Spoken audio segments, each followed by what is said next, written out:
মেয়েরা যারা মাথায় কাপড় দেয় না, বিশেষ করে মেয়েরা হিজাব যারা করে না, কিয়ামতের ময়দানে এই মেয়েদের এক একটা চুল এক একটা সাপ হয়ে তার শরীরে তার মাথায় দংশন করতে থাকবে। নাউজুবিল্লাহ।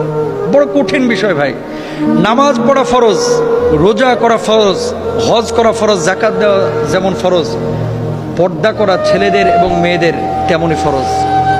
মনে রাখবেন, আল্লাহ তাআলা বলেছেন ওয়ালিয়াদরিবনা বিখুমরিহিন্না আলা জুয়ুবিহিন, মেয়েরা এমন একটা পোশাক মাথা থেকে পা পর্যন্ত ঝুলিয়ে দিবে যাতে করে তার শারীরিক আকার আকৃতি অবয়ব বোঝা না যায়।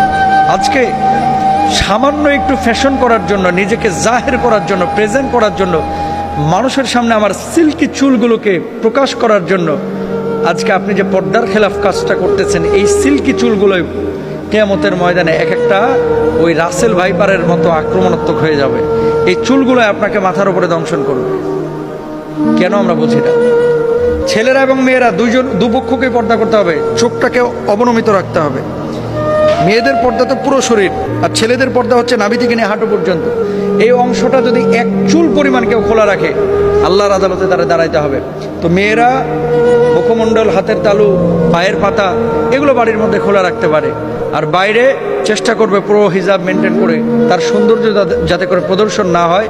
ছেলেরাও চক্ষুকে অবনমিত রাখবে, তার লজ্জাস্থানকে ঢেকে রাখবে।